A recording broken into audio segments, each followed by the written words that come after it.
Bonjour à tous, Redelaïs, 30 ans, je fais de la pâte polymère depuis environ 2 ans et je souhaite vous présenter mon projet pour le concours Handmaster dont la première épreuve est la matière. J'ai traité ce sujet en réalisant le plus possible de matière et mon projet m'a pris entre 50 et 60 heures, donc je vais essayer de vous le résumer très vite.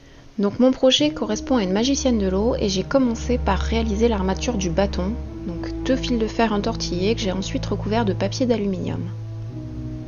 Donc je fais la même chose avec mon dessin de référence, donc le squelette qui correspondra à l'armature de mon personnage. Et je viens ensuite recouvrir le tout de pâte polymère, donc la Super Sculpey beige, que j'affectionne particulièrement. Et je viens ensuite placer les volumes là où ça m'intéresse le plus. Et surtout je viens dessiner vraiment les plis de la robe. Je voulais de la pâte colorée pour ce concours, donc c'est un petit défi pour moi parce que je suis pas habituée, donc j'ai teinté moi-même cette Super Sculpey avec de la peinture acrylique, donc là c'est de la PBO classique mat. Et après un petit coup à la pâte à machine, donc j'ai fait une sorte de patchwork, j'ai recouvert les volumes que je voulais du moins dans cette teinte là.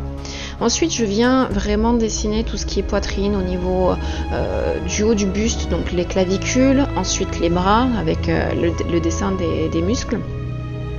Donc le gros avantage de la Super Sculpey, c'est qu'elle est beige, donc elle a déjà une couleur chair. Et je viens ici dessiner le visage en creusant du coup l'œil dans son orbite et en lissant le tout avec mon pinceau silicone. Et par la suite, je viens dessiner le sourcil en relief afin de vraiment lui donner un petit peu de matière et pas qu'il soit complètement collé au visage. Donc j'enchaîne par la suite avec un grimoire, donc ici la couverture que je texturise et à laquelle je rajoute des petites ornementations noires à chaque coin. J'ai assemblé les pages que j'ai texturisées également avec mon outil de sculpture et avec un morceau de papier de verre. Je leur donne un mouvement, je leur rajoute un petit peu de pastel sec pour pouvoir rajouter du volume et également de l'acrylique marron foncé pour pouvoir donner du volume. Et sur la couverture, je rajoute un symbole et vous verrez par la suite qu'effectivement, je rajoute également des symboles à l'intérieur pour toutes les écritures. Je recouvre ensuite le bâton avec de la pâte colorée que je texturise en effet bois, donc j'y rajoute des nervures ainsi que des nœuds et j'ai également rajouté une sorte de bijou ou de réceptacle pour que la magicienne puisse attraper le bâton confortablement. Je rajoute de la peinture à alcool à la Sculpey transparente, donc je sais que c'est pas la pâte la plus transparente qui existe sur le marché, mais en tout cas ça donne un joli effet pierre et dedans je découpe une sorte de pierre précieuse au-dessus réellement taillée et en dessous beaucoup plus brute. Je viens tester si le volume correspond à la place adaptée dans le bâton et je viens réajuster les faces taillées en haut de la pierre. Je fais une seconde pierre précieuse pour l'extrémité basse du bâton et pour faire la jonction entre le bois et la pierre, je rajoute une petite bande de pâte dans laquelle je viens insérer des petites ailes. C'était vraiment trop petit pour vous le montrer dans cette vidéo, mais je vous assure qu'aucun moule a été utilisé pour ce projet.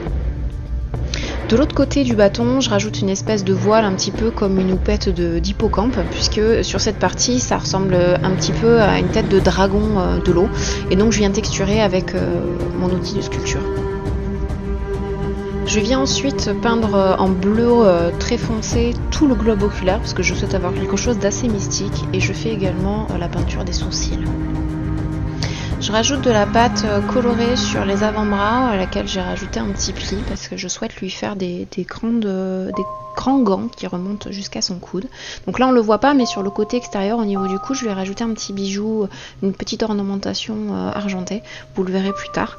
Et donc là je viens construire tranquillement sa main, donc voilà, j'ai rajouté le pouce et derrière je vais découper les doigts. Et je vais réajuster avec le grimoire pour effectivement voir si les doigts s'adaptent correctement à la couverture, si la position est réaliste ou pas. Là je viens rajouter un morceau de pâte colorée avec de l'encre à alcool que j'ai présenté tout à l'heure qui donne une couleur beaucoup plus puissante. Et donc je viens positionner les plis et je réajuste avec mon outil. Dans cette même pâte dans laquelle j'ai rajouté des petits morceaux de pâte blanche pour faire un effet constellation, je viens découper une sorte d'étendard à laquelle je rajoute des coutures.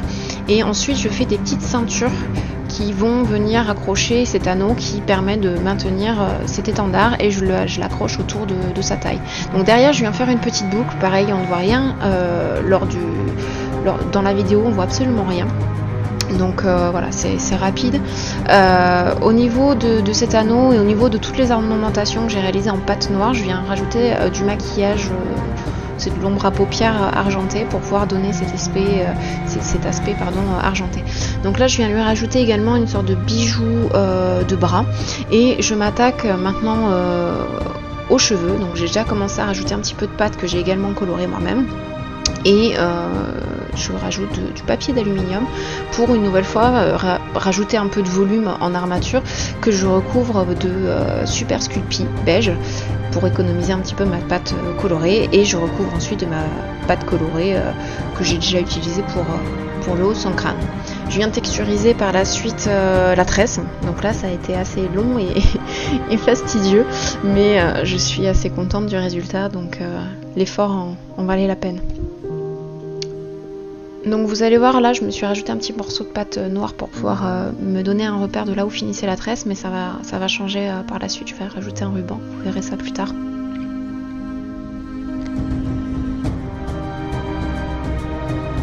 Donc là je lui rajoute de la peinture noire pour lui faire un trait d'eyeliner et accentuer son regard, un petit peu de pastel sec sur les joues et du bleu sur les yeux afin de lui donner un petit peu vie, et je rajoute une nouvelle texture puisque je lui mets un voile devant la bouche pour accentuer le côté mystérieux que j'attache avec des petits liens en cuir sur le côté.